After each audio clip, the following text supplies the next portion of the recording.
Hello, everyone. My name is Erica, Vice President and co-founder of Women of Color Automotive Network, also known as WOCAN. And we are excited to welcome you today as we have a very special WOCAN Speaker Series. As you know, March is Women's International History Month. Well, it's Women's History Month. We just celebrated Women's International History Day. And we are super excited in the month of women to bring an incredible speaker to the stage. We're super excited to have her. When I heard from Carrie that we were going to be able to bring her on, I was elated because she has such an incredible story, starting off as a salesperson, just like me, a woman of my own heart. And we are glad and so excited to be able to share that with you guys today.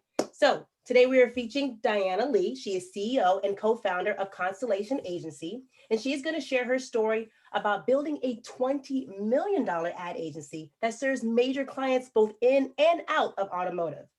We launched WOCAN, as you may know, in August, in just a short period of time, less than a year. We have created a movement that has over 300 members now.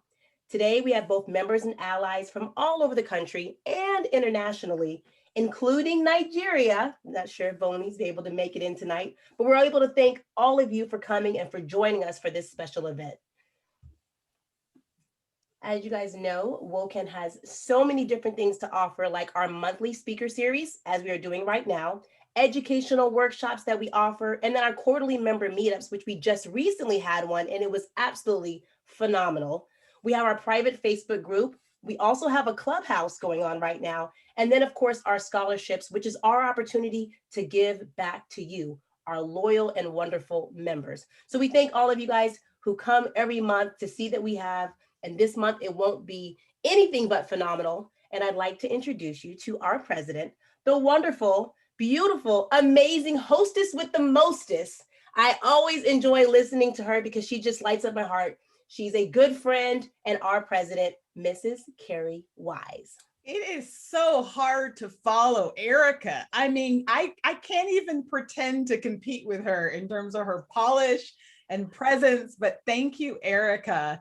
I do want to just kind of give a shout out to our other two founders, Patrice Banks. She's a CEO of Girls Auto Clinic in Philadelphia, and our other co-founder, who's also an entrepreneur, Amanda Gordon, who's the CEO of Gojo Auto, the very first Black woman in the state of Colorado to own a dealership. So we want to give a shout out to them. I got to remember the snap thing because we can't really clap here or something. Show some hands if you're excited. But before we jump in, I also just want to give a shout out to our sponsors. I thought I saw Karen on. But we have a few of them, I think, that are on here as well, starting with Subaru. There she is. She's on. So, hello. Hi, Karen. How's it going? Good. Thrilled to be here. Hey, well, you guys know Karen from Subaru. We have Heather and a few others that are always on, and we're really glad to have Subaru as a sponsor of WOCAN. As I always kind of talk about our day ones, these two companies are our day ones. We'll always reference them as that because they jumped on early on when we first launched WOCAN. And we love Subaru because in addition to making great vehicles, they're all about giving back with their love promise, giving back to the community in all kinds of forms. And WOCAN is a big part of that with their focus on diversity. And then I also want to give a shout out to my company, TrueCar. I think I saw a few people on. I know Twee is on from TrueCar.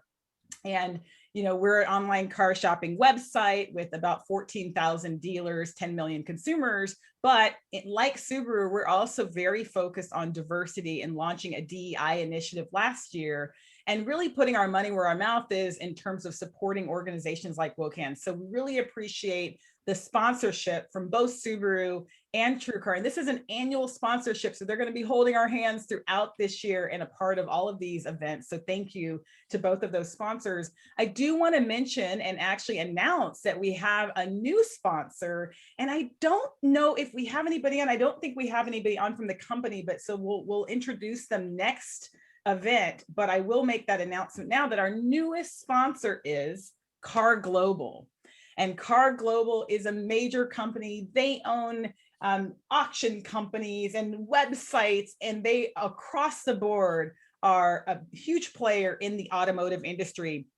I was so glad to be a part of their women's event that they held this past week, for International Women's Day. And I can tell you that just like our other sponsors, they are committed to a focus on diversity, including women of color. And so we're so proud to have them on as a bronze sponsor. And they're also going to be introducing a scholarship later on in the year as well. So thank you to CAR Global, our third sponsor of WOCAN. So without further ado, I am so excited to introduce our speaker for today. She is a powerhouse in the industry, but more importantly, she's just a good person. And I love surrounding myself with good, authentic people, good, authentic leaders, because that's the type of leader that I want to be. Diana Lee is the CEO and founder of Constellation Agency. Her career spans over 30 years. And what's amazing is how she transitioned from a car salesman to building a $20 million ad agency. She has a lot of other experience in between on the vendor side, working at OEMs as well. Her agency has been recognized as one of the fastest growing agencies by several publications, and they represent major automotive manufacturers and dealership groups, as well as global brands outside of automotive. Her achievements are numerous, including being the recipient of the EY Entrepreneurial Winning Woman Award in 2019. She's been recognized as an outstanding producer, coach, trainer, and mentor, not only to her colleagues at Constellation, but other industry leaders and the dealers she serves. So I want to welcome everybody, put your hands in the air, snap, do the sizzle fingers for Diana Lee. Thank you, Diana, for being here. Thank you guys so much for having me. I'm so excited to be here. And I'm so excited that you guys asked me to actually do a speaking event for you guys. So thank you so much. And what a great introduction, Carrie. Absolutely. So I'll give you a second to pull up your presentation. We're going to hope and pray that technology works for us. Yeah, absolutely. Yes. There you go. We see it. Yeah. Okay. I'm going to disconnect my mic so you guys can hear it. But I'd like to start with the video first and then really go into a little bit of a story. But I thought I could break up the little bit of the presentation with the video first.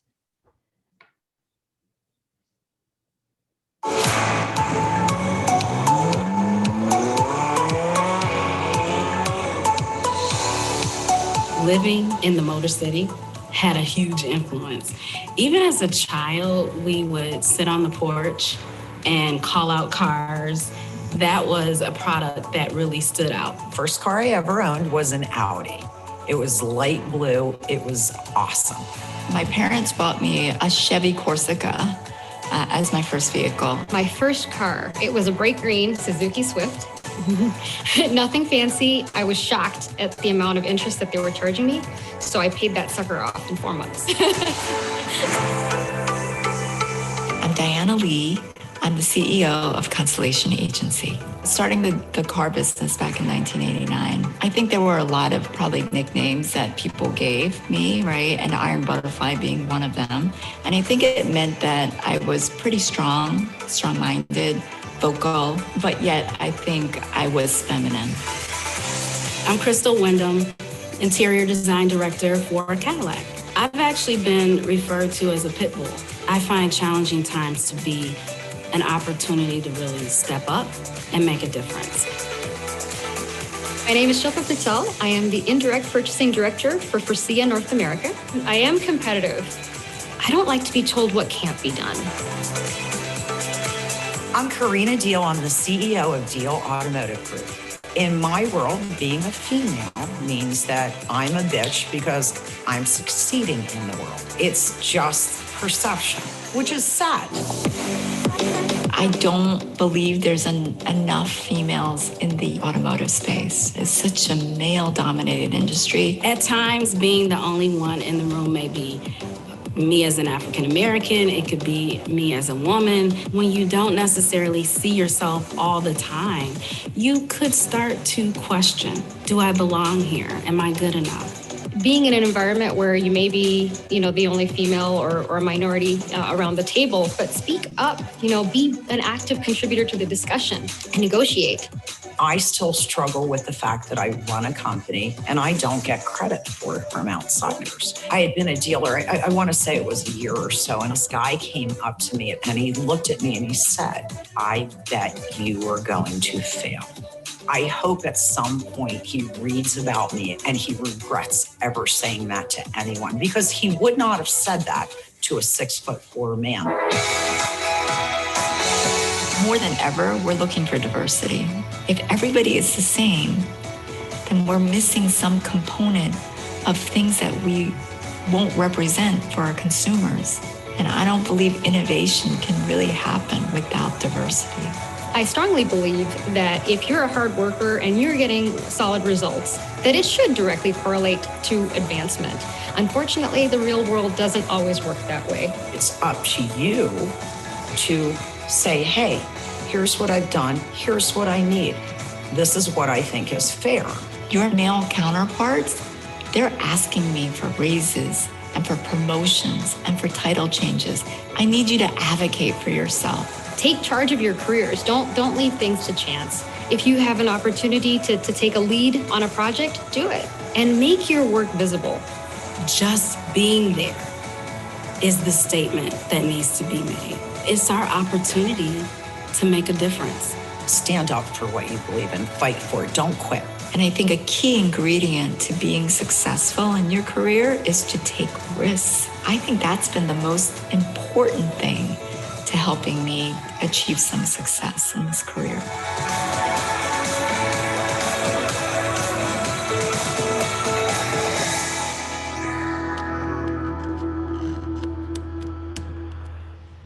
Okay, thank you guys so much for having me here today. I'm so glad to be here, but more so because I wanted to share a little bit of a story with you guys. So I obviously am going to share my deck. It's not going to be very long, but I hope that we can actually talk and have some discussions today after seeing a few slides and talking about some of the things that these women also brought up. There's one of my favorite videos that I've made, and it was a great event that we did with Auto News with many of those women as speakers. So it starts with this, right? I'm the little girl in the blue dress, and that's me. I immigrated from South Korea in 1973. I was 5 years old at the time. And as a little girl coming into the country, I didn't actually understand any English. And once we arrived, my parents worked 15-hour days. I was a latchkey kid. And in so many ways, back in those days, my parents would leave at like 5 a.m. and they wouldn't get home until 9 p.m. at night. And so as the story goes, that's me in the little blue dress. I'm really tiny, as you can tell. My dad worried about me a lot, and mainly because I was so small, but also because he would come home and he was like a brilliant man. He was an engineer, but he couldn't actually be an engineer here in this country because once you immigrate from another country, your education level doesn't translate here in the US. So he had to start all over again. And in many ways, he didn't want us to fail. And my mom didn't want us to fail because here we are, we're living in the slums of Philadelphia in a 1-bedroom apartment. And they moved all the way here from another country to make sure that their daughters succeeded. So my dad would come home and he would sit there and he would try to teach me math. And every night he'd sit there and he'd be like, teaching me equations and everything. And I have to tell you, ladies, I couldn't do the math. I couldn't do the math. And what's so funny is if you tell another Asian person that I couldn't do the math, people would be like, what do you mean? You're Asian. You're supposed to be born doing math, right? Couldn't do it. And so there is my dad. And he was like, my daughter's not going to make it. So this is the truth, right? So he goes around, and only because he loves me so much, he goes to my family members, he goes to friends, and he goes to his best friends. He's like, look, my daughter's not going to make it. She's too small. She doesn't know math. I don't know if she's going to make it. in so many ways, she's not smart enough. She's not going to make it. She's not going to make it. She's not going to make it. And so I guess I could have been like, oh, I'm not going to make it. I'm going to have to actually rely on somebody else to make it. But I kind of had a little fire in me from a very young age. And when I heard that, all I remember was, I'll show him. That was really what went through my head. I'll show him, and I'll show everybody else I'm going to make it. And so from a very young age, coming from another country, not understanding English, not able to do math well, I still thought I was going to make it. And that came from my fire. And it still came from my desire to please my parents and love my parents as well. So as the story goes, this is me at 18 years old, and I'm now in college, freshman year. I open up the newspaper and I see an ad for a car greeter at a local car dealership. And like I said, my parents worked so hard, right? And so, I've been working since I was like 12 years old, whether I was babysitting or doing something. But here I am now, in college, and I look through the paper and I see this ad for a greeter at a local car dealership. And I was like, I can do that job. Car dealerships pay a lot of money, I'm sure, right? So I apply and I get the job. So I start, and many of you ladies that are in retail, you know that things change at a dealership so quickly. And here I am after 2 weeks at the dealership.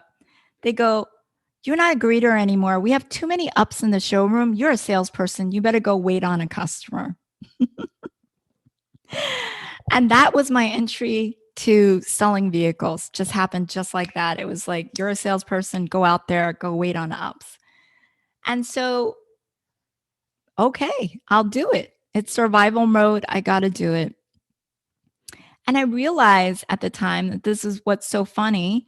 Back in 1989, when I got into the car business, not only were there very few female employees, there were no women of color back then. It was, never saw them. They weren't there.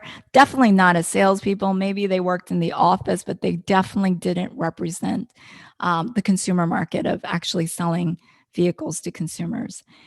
And so I was one of everybody in the showroom was pretty much all men. I think there was one other female, and they would come and go, but typically that's what it was.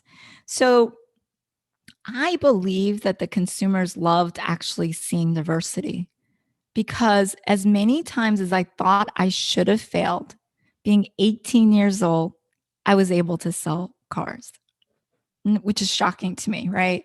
You don't know anything about the car industry. You enter, you just happen to be a woman of color, but you can sell cars. That really told me that the consumer market definitely wanted to see diversity on the showroom. And so I did so well during the summer that the local car dealership said, look, if you stay, we'll work around your hours, your retail hours. And I said, well, what are you going to do? Because I have to go back to school. And they said, if you can go to school from 2 to 9 every day, then you can work from 9 to 2 every day. Then you can work from 2 p.m. to 9 p.m. every single day. And on the weekend, you'd have to work too, regular hours, 9 to 6 or 9 to 5. So I did that. I did that for another 3 years there, and went through school, graduated, and got to actually drive this hot Celica throughout campus, because back then they gave you a demo. I was so happy to have a demo, and everybody knew me as this 18, 19-year-old that sold vehicles in this little red hot demo that I drove around campus. And thankfully back then, the car business paid so well in retail, it actually helped me survive and pay for all of the financial aid that I had to pay back for college. And so there were a lot of things about the retail automotive that actually really helped me. After I graduated, I was planning to go to law school. But by then, they had already promoted me to finance manager. And then from there, finance director, from there, general sales manager. And that's when I realized there's a ceiling. I will never go higher than that. Not back in the 90s. It was not going to happen. It wasn't going to happen for a woman of color, never mind a woman. So I realized that even if I poured 15 hours a day, working all day long, that I hit the ceiling. I wasn't going to be able to ever own a store, be a general manager, or any of those things. And that's when I realized, okay, I've got to be smarter about this. And that's when I went to the consulting side. With almost 14 years of retail automotive knowledge, I went to the OEMs and I asked them to hire me as a consultant. And it worked. So I had amazing contracts with General Motors, with Ford Motor Company, Volkswagen, with Mazda, with Nissan, and I can go on and on. The Korean manufacturers, the only ones that never hired me, and I happen to be Korean, but everybody else thought, yeah, she's diverse. She can help us. She understands the car language. She can definitely, work with us. So it was fantastic. It was another 12 to 13 year journey of being in the consulting side, working with OEMs, working with retailers, working with dealerships, but really still staying in the automotive side. And then what ended up happening was I turned 47, and my husband said to me one day, he said, "You're never going to do it, are you?" And I said, "What do you mean? I'm never going to do it." He's like, "You're never going to do it." He said, "You always talk about being better, faster, stronger. You would do it this way. You would do it that way. But at the end of the day, you're 47, Diana. If you don't do it now, you're never going to jump." And I was like, "You want me to jump? You want me to jump now?" He goes, "Diana, you can take risks when you're 47. You can't do it when our kids were younger, right? Because we had to be there. We had to financially support them. We have to.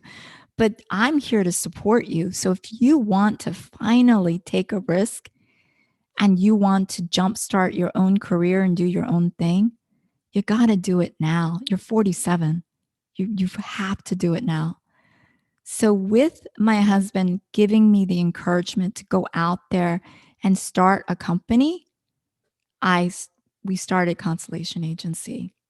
And that was the birth of Constellation. That was in 2016. A little over 4 years ago, Constellation was born. So in the 4 years, we grew over 4,000% the first 3 years. We're still woman-owned. We're minority-owned. We don't have investors out of choice because we have been profitable. We hit number 65 as the fastest growing company in the US by Inc. 5,000 in 2020. We're number 7 as the fastest growing marketing company in the US as well as in New York City. Marketing partners with Facebook, Google, and Oracle. And we launched a SaaS technology that currently is running faster than most SaaS platforms out there and right behind the growth of Zoom. We actually are projected to hit $50 million this year in sales. 4 years of launching Constellation. We went from representing dealerships one-on-one to now we have 9 certified digital programs with 9 OEMs through shift programs. We work directly with some of the OEMs at Tier 1 and Tier 2 launching their initiatives. We work with Fortune 500 companies, auto and non-auto. And then our SaaS technology has even sold to Omnicom, WPP, Nissan United, Media Hub. We're the back end engine of some of the social assets that actually launch for all of the holding companies around the world. In 4 years, got there without funding. We also have launched over 1,000 franchise clients in addition to that in 4 years. So a lot of it had to do with this, what I'm showing you right now. It was about multicultural advertising. That's how it started. Because in the very beginning, everybody did it in English. They were like, I got a vendor. It's all in English. Why can't we do it all in English? So the best part of this was, why can't we do it in different languages now too, right? And so we, instead of basically following everybody else's footsteps and doing all of the advertising just in English, I said, why don't we do what we know best as well? Represent the country multiculturally based on the languages of people that they feel comfortable in seeing the advertising. And it was a huge hit. If you look at the vendor market in the automotive space, we represent English really well, but we failed to represent it multiculturally. And that was the market that we started, we went into and took over from. And here are some of the lessons that I've learned in launching Constellation Agency. The biggest lesson that I'm going to share with you guys today is a story that happened about 2 years ago at Constellation. So a lot of growth. And the first 2 years, it was super, super exciting, even more exciting than it probably is now because it was such a startup company. We had probably over 30 employees the second year, and about 50% of them were men. One day, I decided to bring the women into the conference room because I realized that something was happening at our own company that I needed to address with the women that were there. And many of the women were also women of color. But it was something that I'm going to share with you guys today that was really impactful that I saw firsthand. So in sitting around the conference room, I asked them to look out the window to where all the men were actually out sitting. And I said, in the last 2 years, how many of the men do you think asked me for anything?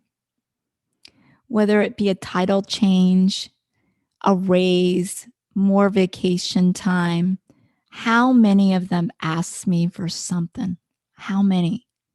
And all the women looked around to each other and they didn't know. And I said, it was like close to 60 to 70% of the men out there asked me for something. But here's the thing, they didn't just ask. They made it uncomfortable for me if I said no. They would advocate for each other. They would tell each other to advocate for themselves. They would say, they deserve it, that you should give it. Like it was relentless sometimes when they really wanted something. And truly, they believed that they deserved it. And I said to the women in the room, I want you to answer this following question.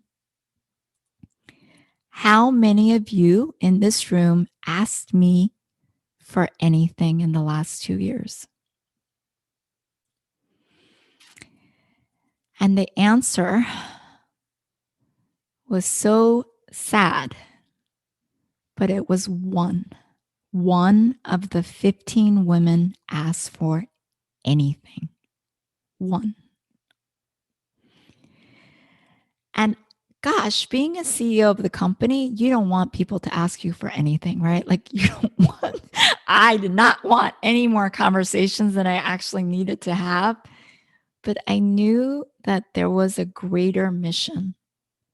I knew that there was something bigger that I needed to address outside of just Constellation. And with the young women in our organization, I said, I would be super proud of you if you start advocating for yourselves and advocating for each other. Because I'm a female CEO, a woman of color like many of you. If you can't ask me for things, you're never going out there and asking a male CEO for anything. So the story on this picture is of a wolf and Little Red Riding Hood. And I said to them, we are all raised to be like Little Red Riding Hood, right? And it was Abby Wambach, who was a soccer player, that actually said this. She said, we are all raised to be like Little Red Riding Hood. Keep your head down.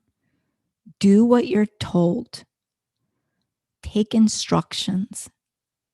This is what you're going to do so that you can move up. Do exactly what you're told. Be nice. Do what people tell you to do. You have to do what people want. Follow direction. Do exactly that. But in 34 years of the automotive industry, with everything that I've seen going from retail to consulting to starting Constellation Agency, there was no way that Little Red Riding Hood would have made it. My honest truth was that you had to be the wolf. You had to fight it out. You had to be fierce. You had to advocate. You had to do whatever it took without apologies. And asking for things is what every man would do. And so this is what I said to the females in our organization, that unless you're the wolf, you will not make it in your careers. So start advocating for yourself and start asking for things, and don't apologize for those things.